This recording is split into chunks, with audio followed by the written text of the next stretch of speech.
Hey everybody, bunch of interviews with Yoshi P came out after Gamescom finished up, so I thought I'd make a video going through them and seeing what relevant information they have. I definitely should have recorded this the night after work, but instead I was at the club, and now there's 3 of them instead of 1. So, our first one here comes from PC Games N. 14 director Yoshida is ready to fix the MMO's difficulty problem. Starting now. Comes from Ken Alsop. I've read some of his interviews before, and they're pretty good. I like his stuff. So let's go through. Let's see.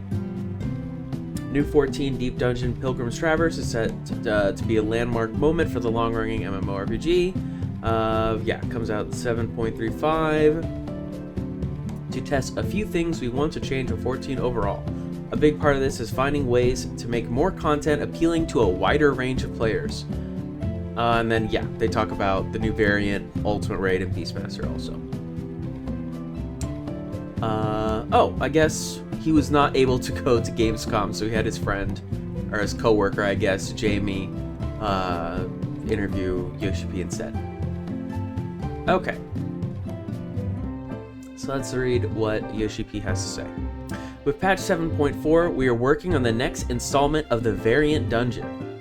With the changes that we are implementing in Pilgrim's Traverse, we will also be implementing similar changes based on feedback in the new variant dungeon. So I'm super excited to see Variant Dungeon come back. They were absolutely my favorite piece of new content to come out of Endwalker. I think I have a few ideas of where one could be placed. Personally speaking, I'd really like to see one in Garabania, just because it's been so long since we've been there and done anything. And the first always has stuff too. Quantum, I'm kind of cautiously optimistic about it. I think how they've described Quantum, I think it would be a really good fit for a Criterion dungeon. Having your content kind of slowly ramp up in difficulty until you get to a point where there's no revives like in the Savage version. They could maybe play with giving the hardest difficulty a secret boss. I was always kind of frustrated where the cool secret bosses from the Variant dungeon are never in the Criterion dungeon. So maybe it'd be cool if you put in enough of the token or whatever into the Quantum that you end up challenging a harder secret boss or something. That might be fun. Let's see. Patch 7.5 will bring the second installment of the Fort Tower raid. Proven rather notorious. The first part is mechanically involved and requires a large player count. Exciting if you're able to organize a high-end squad to come along. To be honest, ever since the changes to how you get into Fork Tower, I actually think it's a lot easier to find a group. I've been doing it with my static. We found a group that's been progging through it, and it's honestly been really fun. It's not very difficult, but it's very, very punishing if you die. With those changes to getting into Fork Tower, it's really easy to find a group. There's plenty of Discords you can find that can let you in. Let's see. With the second Fork Tower raid arrives, Yoshi P says a similar system to Pilgrim's Traverse could be a possibility, and adds, we are working on providing several difficulties of that content for players to enjoy. Moving forward, for content that we produce in Final Fantasy XIV, it could be that we incorporate a scheme where there is a variable difficulty, or it could be that we prepare a selection of difficulties in advance, and the players can choose what difficulty they want to challenge. I'm curious to see how I feel about this. I really want to do Quantum for Pilgrim's Traverse before I have any real opinion on how it should be put in other pieces of content. To me, I think my big fear is that people are going to be doing the one that's the hardest, and people are going to be doing the one that's the easiest. And if there's anything in the middle, that content's going to be dead, and no one's going to do it. And so what instead you should get should be a kind of gradual climbing up of difficulty. You have 2 extremes. You have easy and you have ultimate, and those are your only 2 that are active. Obviously, we'll see how it gets implemented. I don't want to make too big of a judgment call on it before it's actually out. but you know, we'll see. This is the big one that definitely has people upset online. This is the general direction what we've set for Final Fantasy XIV moving forward, and because of this new direction, it could be that the overall amount of content that we implement in the game goes down, but in doing so, we hope that many more players will be able to enjoy the content that we implement. I think maybe this could be bad wording. I'm gonna wait on comments from him when we get the 8.0 hype cycle before I make like a real judgment here. But I don't think it's necessarily a bad thing that less content is coming out if it means that that content is layered in such a way so that anyone can do it, right? You have a casual version of this harder content that your kind of base level players can do, and then you have the harder versions that your mid-core and hardcore players can take on as well. I don't think that's necessarily a bad thing. I think wording it as the overall amount of content that we implement in the game goes down is maybe not the smartest way to word it, but we'll see. Let's see. 8.0 in the next expansion still to be announced. He says there's no set goal in mind for how, I think they're talking about the objective of Dawn. Yeah, the objective of Dawn Trail for offering more unique fights. It's always the case that we want to provide a unique battle experience, and I think with the response we've had, we're making good progress with that, and we will continue to put in our efforts to make battle content unique as an experience for the players. I gotta say, the number one thing in Dawn Trail that I think is just a 100% positive, it has to be battle content. Everything they've done is good. The Savage tiers, I think, are both really, really fun. The Ultimate, well, it's arguably a lot easier than Top or DSR, is really enjoyable. The Occult Crescent and the Fort Tower are really, really cool. The Alliance raid is sick. I love forcing people to use stuff like interrupts in kind of more casual content. I think that's awesome. Battle content, it's 100% been the best part of Dawn Trail. That's what they said towards the beginning when they were in the hype cycle for Dawn Trail, that the goal was to make interesting encounters and have encounters be the focal point of Dawn Trail, and they've absolutely succeeded at that, which means going back to when they said diversifying the jobs and making the jobs all feel different, unique, will be the goal for 8.0. If they nailed what they did in 7.0, which was battle content, I'm pretty confident they'll nail job diversity in 8.0, if that's still what they're going for. Okay, anyway. As for what's to come in the remaining post-Dawn Trail patches, Yoshi P gave a slightly clearer schedule with a few key confirmations. Next raid is going to be implemented in patch 7.4, and probably in patch 7.5 there will be a new ultimate. I think that will be a quite unique experience, so players who really like to tackle high-end battle content should be able to really enjoy that. Those were already pretty expected, but one question that's long been on players' lips is when we'll get to play Beastmaster. We'll go back to Beastmaster. Yeah, Savage is going to be in 0.4. I don't think anyone was expecting otherwise. And Ultimate will probably be in 0.5. I think that probably is to cover himself in case something comes up and Ultimate has to get delayed. But there's something he says later that makes me feel like he's pretty confident Ultimate will be in 0.5. New players maybe might not know this, but Ultimate being something that comes out in 0.1 or 0.1 and 0.5, it's actually based on player feedback from back in Stormblood. So people felt that the 0.5 patch doesn't have very much to do, especially since it's a huge wait from 0.5 to the next expansion. There's almost no content that comes out in that little bubble. And it also kind of makes the 0.4 bis, some people think it feels useless. I don't personally really agree with that, but there isn't any content that would require you to have best in slot. So the 0.4 bis, if you want to look at it that way, is useless. The plan for Shadowbringers originally was to have T, which is the Epic Alexander, come out in 0.1, and DSR, which is Dragon Song's Reprise Ultimate, come out in 0.5. Now, obviously, something happened that was outside of anyone's control.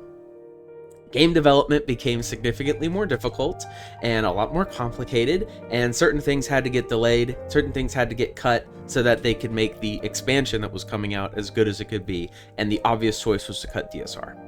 Obviously, you know, that sucks for Ultimate Raiders, but that was the choice, and it was the best choice they made. The best choice they could have made, rather. So, I think if the idea moving forward is you do your first Ultimate in 0.1, your second Ultimate in 0.5, if we're keeping to just doing 2 per expansion, which I think will probably be the case.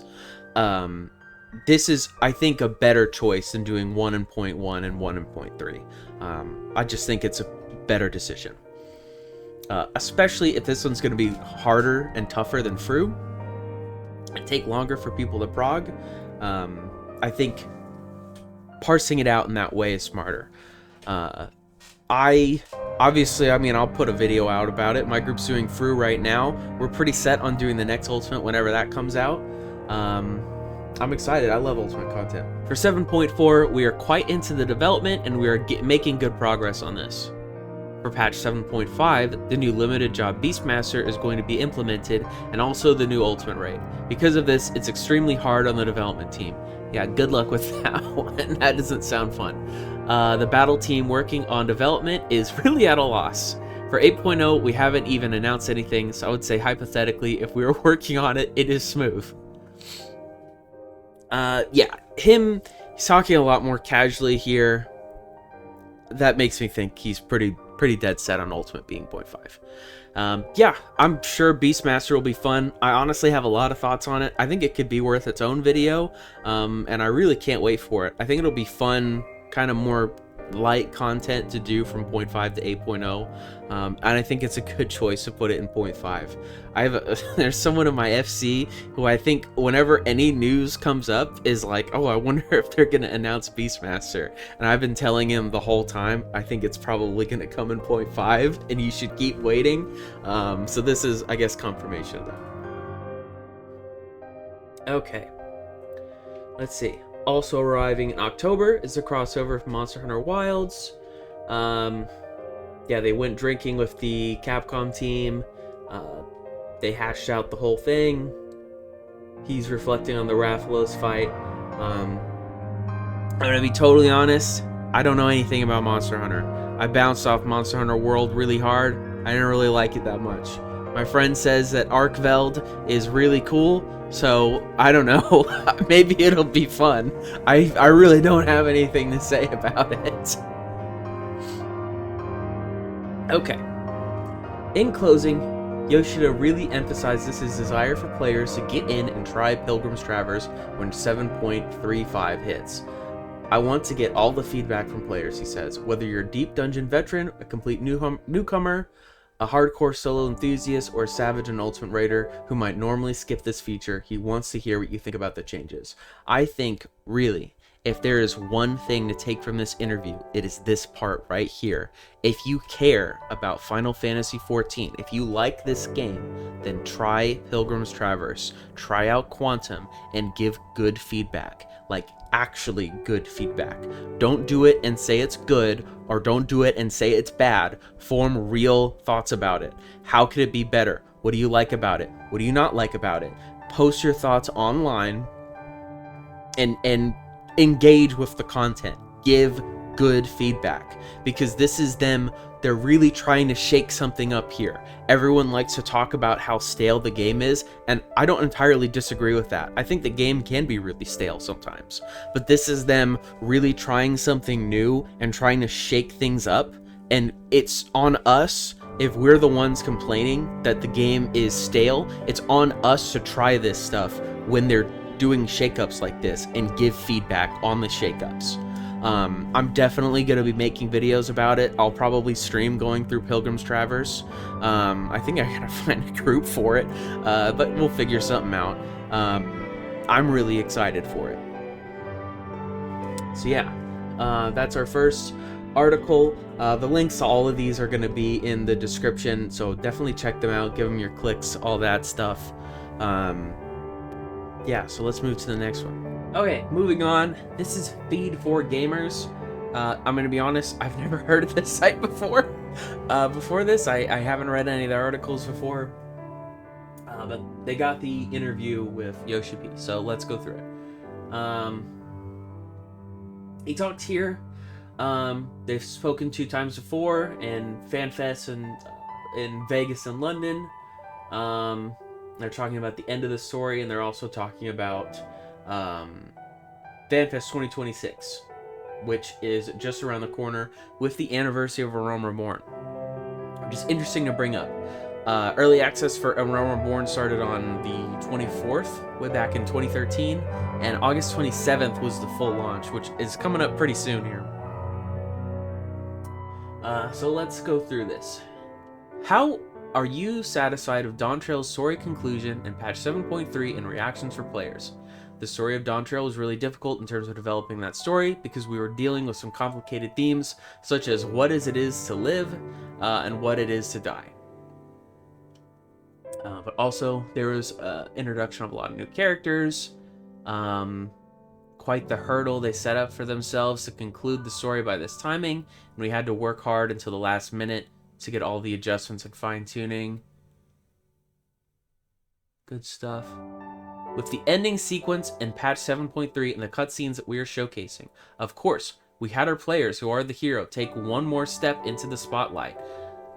And our players are all playing different jobs, and we wanted to make sure we could showcase the uniqueness of their jobs in each of the attack scenes, and we put a lot of hard work into the theatrics in order to produce a finale that would be fitting for the story and fitting for the story that we wanted to tell.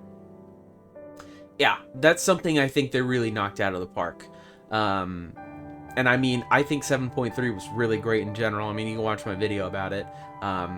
Gosh, but those cutscenes, it's something I've wanted the whole time I've been caught up with MSQ. I'm really happy they kind of broke out of their shell and tried something like that, and I hope it's a sign of things to come. I want to see more of that. Can we expect a new character similar to Wooklamont to kick off the story arc in patch 7.4? No! That's funny. If I say too much, it's going to be a spoiler, so I won't say that much. 7.4 and 7.5, we will be moving towards a new big arc. And as we're moving to that, because we're starting this movement, we won't see a new character appear, which would be the basis of that story arc. Yeah, fair enough.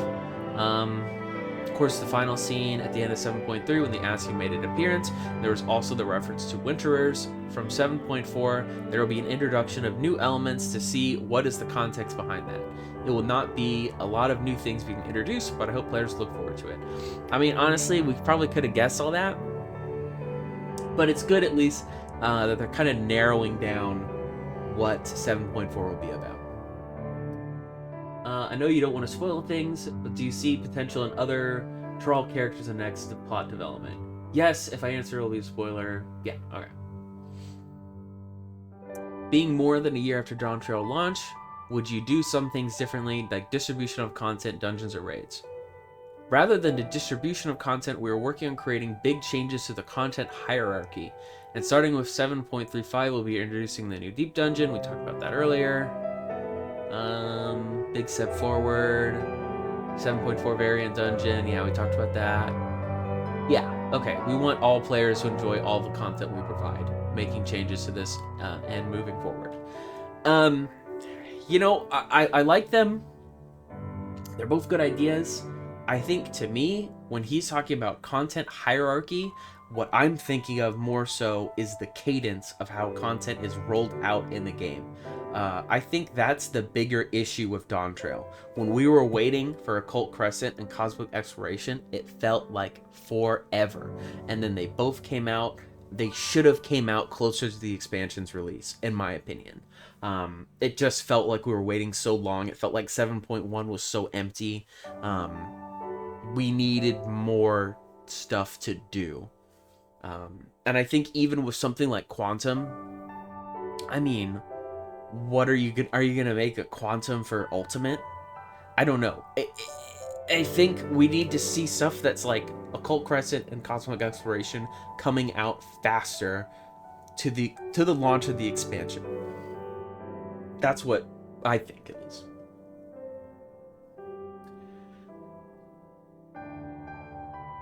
You already dropped some hints on this, but could you tell me more about what's coming in 7.4 and 7.5 regarding content, gameplay changes, and stuff like that? Story-wise, maybe? Let's see. Yeah, he's talking about Beastmaster. Let's see.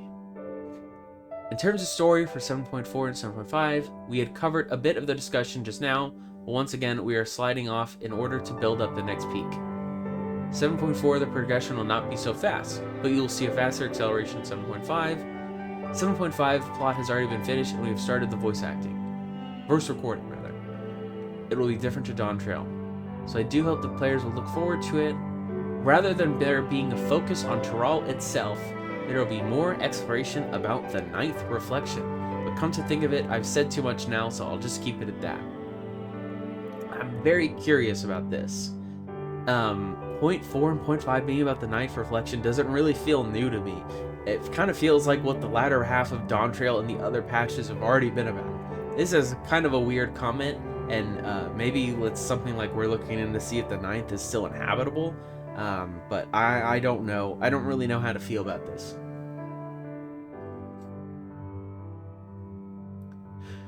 How do you see the reaction of the fan base towards Final Fantasy XI and Vana'diel integration into the current raid series? Of course, FF11 is a game with a long history and is our senpai of sorts, and so it is more of a senior game than us with a lot of history. It's steadily continuing service today, and it does have a lot of players. Totally true. A lot of FF11 players are now playing 14, and some of the feedback that we found from them is that they really felt sentimental while they were playing the content. I started playing 11 before these raids came out, and I've really, really, really liked them. I think they're really super cool. In terms of those players who are Final Fantasy XIV players but haven't played FF11, they're learning various things from 11 players, and that's also leading to their enjoyment of the content. I think this is one of the great things about having a crossover in this regard. We've really had a good response. I agree and disagree, at least in my personal experience. There's definitely been some players that haven't played 11 and do the 11 raids, and they have questions, and I'm always happy to try and answer the best that I can and try and show them cool stuff from FF11. It's a cool chance to learn new stuff about a really cool game and its own really cool lore. And in my experience, they're awesome. But there's definitely some people that have not played Final Fantasy XI, and they're very uncurious, and they're not interested at all. And to those people, I really don't think there's anything you can do for those people. I think some people just are not curious about things. They don't want to learn about new things. They're not interested in it, and so a crossover for that like this is not going to do anything for them. But I will say, I was worried that it'd be a crossover raid that does little for the story and lore of our game, and I mean, it doesn't do that much, let's be honest. But I do think this is a lot better than something like Yorha, where, Yorha Dark Apocalypse contributes almost nothing to the story and lore of 14. I don't even think it's mentioned in the lore book. Okay, some games have recently dropped PS4 support altogether. Can we expect 14 to support PS4 for the next expansion? At least 8.0 till the 8.5 series. Okay, I'll lock in for this one a little bit here, because I think this is important. My basic stance is that I want to continue supporting hardware which has grown old, but I do have one concern, that's regarding the OS of the PlayStation 4, and that is regarding hardware regulations that were made by Sony. These regulations are related to the limit of data, and because there's that limit of the data, we are continually incorporating updates to 14 that are approaching that limit. And so for this limit that's in place, we've been asking Sony from our side to increase that just for Final Fantasy XIV, and they have been kindly doing that. They've told us now that they're also reaching their limits. So I will repeat myself. I do want to provide support for platforms as long as possible. However, there will eventually come a time when the hardware is at its limits in terms of its technology. And at that point in time, we would have to provide an end to the service on that hardware. But I will be sure to provide clear reasoning for that decision when I communicate it to the players. This, to me, is a real non-answer, which to me tells me that they are considering it for 8.0. If they do it, they're going to announce it at FanFest, and it'll be for 8.0 to 8.5. There's no way they're going to do 8.0 to 8.3 or something and then drop PS4 support. I mean, maybe, but I highly doubt it. And then if they're not dropping it now for 8.0, they're definitely dropping it for 9.0. And I mean, it's a complicated situation. I think with other interviews that have come out, there is a pretty high chance we're going to see a Switch 2 port, probably announced at FanFest. But you know, not everyone has a new console. Not everyone has a Switch 2 or a PS5. There's a lot of users who only have PS4, and I can definitely see wanting to keep those players who only have a PS4 as long as possible. I mean, this is tricky. Consoles they're expensive right now. People don't have money to throw around on that kind of stuff like they did before. It's a complicated situation. It's not one I envy.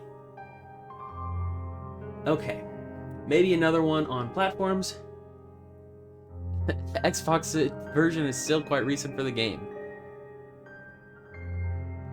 He says most of the feedback they're getting is the same as PC and PS4 players. Can I be honest? I don't think I've ever met a single person that plays this game on Xbox. Yeah, let's see. Xbox, PS6, PC 14 as a cross-generational game, but going even further into the next generation of consoles.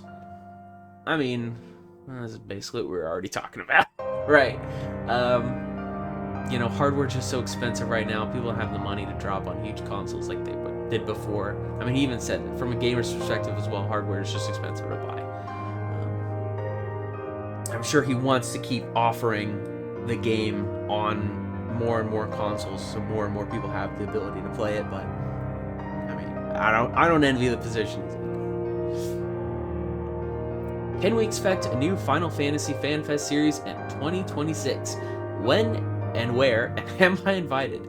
We are planning fan festivals for 2026 and continuing with preparations. And I'll answer your last question now, because we've had such an awesome interview. I'm pretty sure that the team will be asking you to join us for FanFest. What about me? As for where and when, let's see. It'd be great if you could just wait another few days, especially if the anniversary of Realm Reborn just around the corner. So, I mean, like I was saying before, I would say we're probably going to get our answer on the 27th.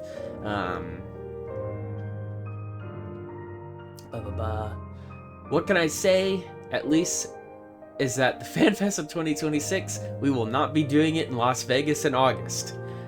Now, this is probably the biggest question that come out of this interview. I see a lot of people talk about it. The biggest question, FanFest 2026 is probably going to be announced this week, which seems really crazy. But what I want to point out here is this part. We will not be doing it in Las Vegas in August. And he's laughing here, right? He laughs, right? We will not be doing Las Vegas in August does not mean we are not doing it in Las Vegas, right? Those are not the same thing. Now, do I think it will confirmed be in Las Vegas? I don't know. I honestly think it probably won't, because the venue was small. And it's hard to get big venues in Las Vegas, and Las Vegas kind of sucks, especially right now. But I don't think this is confirmation that it's 100% not in Vegas. I think it's more so a joke about how hot it was, and they would not be doing it in August again. Okay, one last interview and then I can be done. This one comes from The Gamer. As usual, the links are going to be in the description. I think out of the group of interviews I'm talking about today, this is probably the best one. You can tell Meg, the writer here, plays a lot of Final Fantasy XIV, and they have some really, really good questions to ask here. So we're going to go through here. Let's see. On the Return of Fiend and my favorite zone. I'm not gonna read this whole thing. I highly encourage you to go in and read the article yourself. But a lot of what's talking about here is the character Sphene sort of returning in a way as the original Sphene and not the endless Sphene. Yoshi P says there were major discussions over whether the real Sphene would make an appearance in the story or not. Let's see. He says, truth be told, I was against the idea of Sphene suddenly making an appearance back at the time. The Sphene that makes an appearance in 7.0 is a clone, which was cloned from the memories of the real Sphene, and the original Sphene was in deep sleep. I felt that after defeating the clone Sphene at the end of 7.0, if the real Sphene returns with the same face and so early in the story, I felt it would come across as cheap, and players would be thinking, well, just what was that Sphene we just defeated right now? It was one area where we really had a long discussion about how long we should wait for the real Sphene to make a return. I think the MSQ did a really good job of differentiating, Endless Sphene and Original Sphene as two different people. Almost to the point that I think it was annoying. Almost to a point where it was like, I felt like they were constantly bringing up that they were two different people. But I do think both characters have a pretty distinct personality, and I really was nervous originally that bringing this original Sphene in was going to kind of, again, like he says, cheapen the death of that other character, Endless Sphene. But I like that they were clear that they were two different people. Let's see. Yeah, decided Sphene story arc would come in 2 patches. Talking about Living Memory. Okay. If, again, we were to immediately revive Living Memory after the end of 7.0, we would be in a similar situations, where players would be thinking, well, just what was that at the end of 7.0? It was for that reason we decided to utilize Living Memory as a location for the final part of 7.3, where the players were restoring the thoughts and memories of the people there. First, we shut down Living Memory in order to remove those memories, and then we restored Living Memory in order to return those memories. As you mentioned, we decided the time that was necessary. In order to make that meaningful. I really, really, really loved everything with Living Memory. The dedication to leaving it shut down, I was a little hesitant when it was being turned back on, but the way that they did it, where it was to restore the memory of the lost loved ones to the people of Alexandria, I think was really beautiful. And now the area is even more beautiful than it was originally with like the new lighting and stuff. I'm gonna kind of skim through here. Yoshi P talks about Living Forever as a digital copy. It's interesting stuff. I highly recommend you read this article. It's really good. Here we are talking about the puzzles. We wanted to make the story of the game more realistic. Didn't want to just have a situation where people were just talking on and on, but instead have the players experience the story and uncover the answers themselves. Yoshi P tells me it's not going to be the case where they're actively looking to incorporate more puzzles unless they feel it's necessary. They don't want to force themselves to put in unnecessary mechanics without good reason, which that's fair.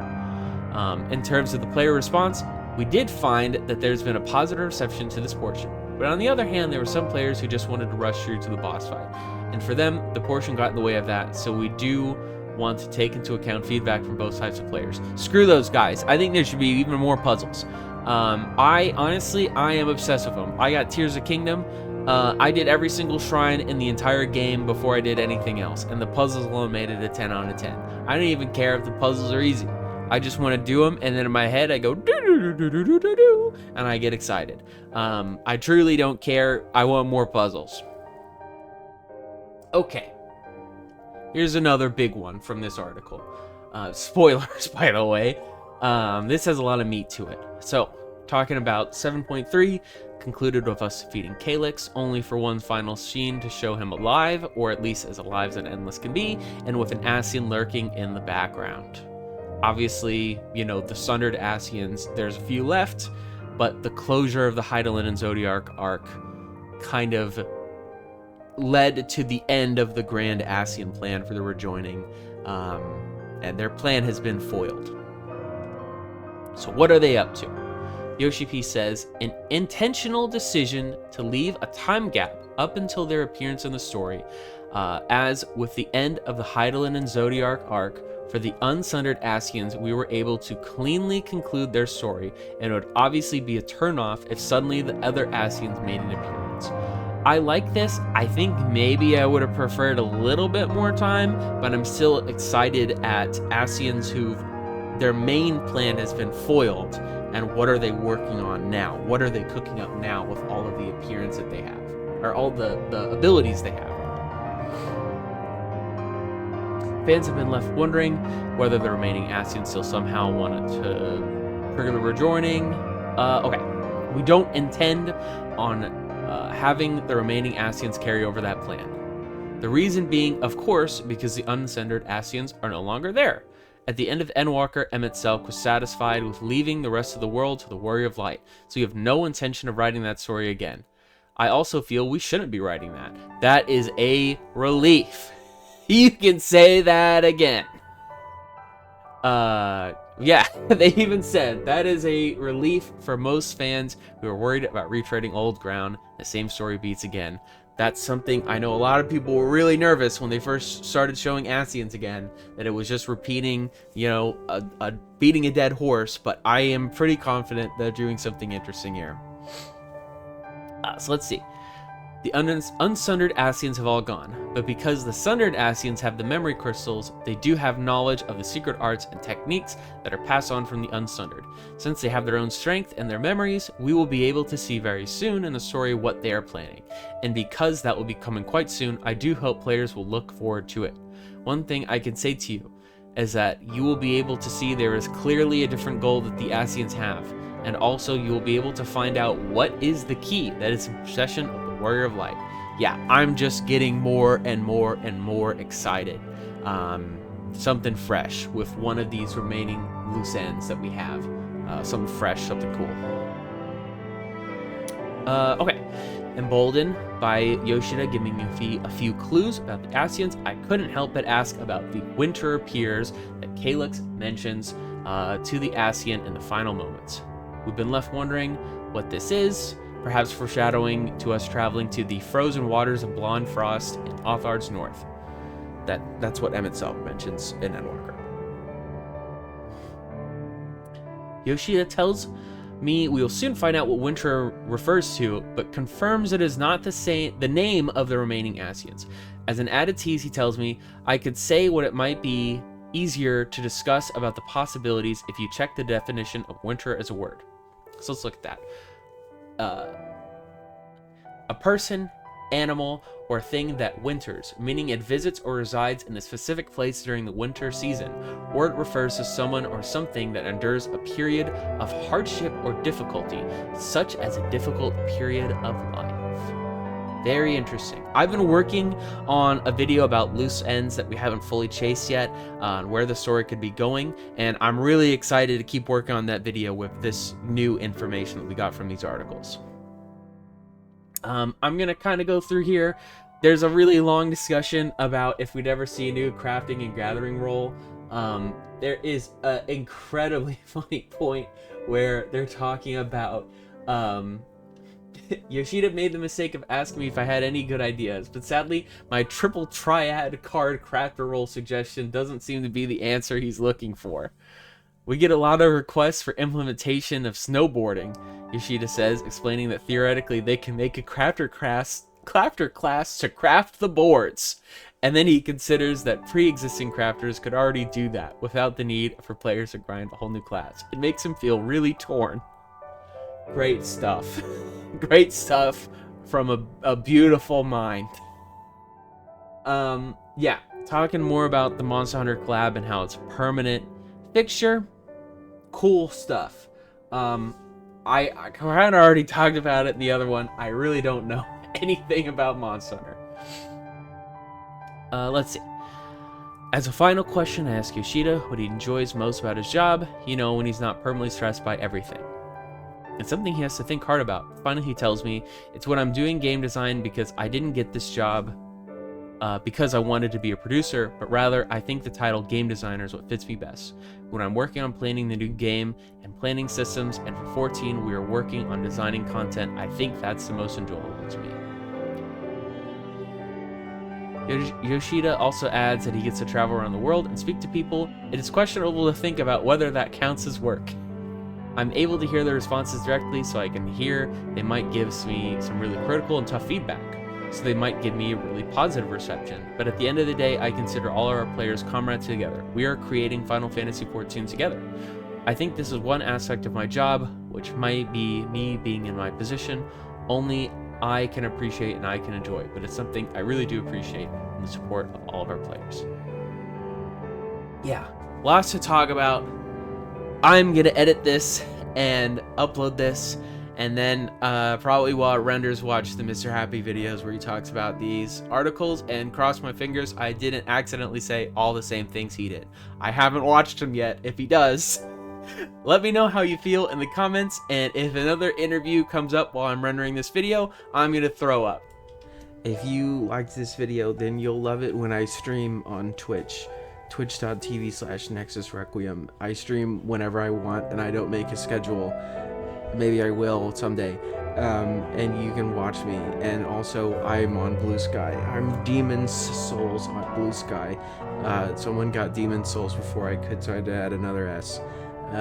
I don't talk on Twitter anymore because everybody there is a Nazi. Please go to Blue Sky and talk to me about Final Fantasy.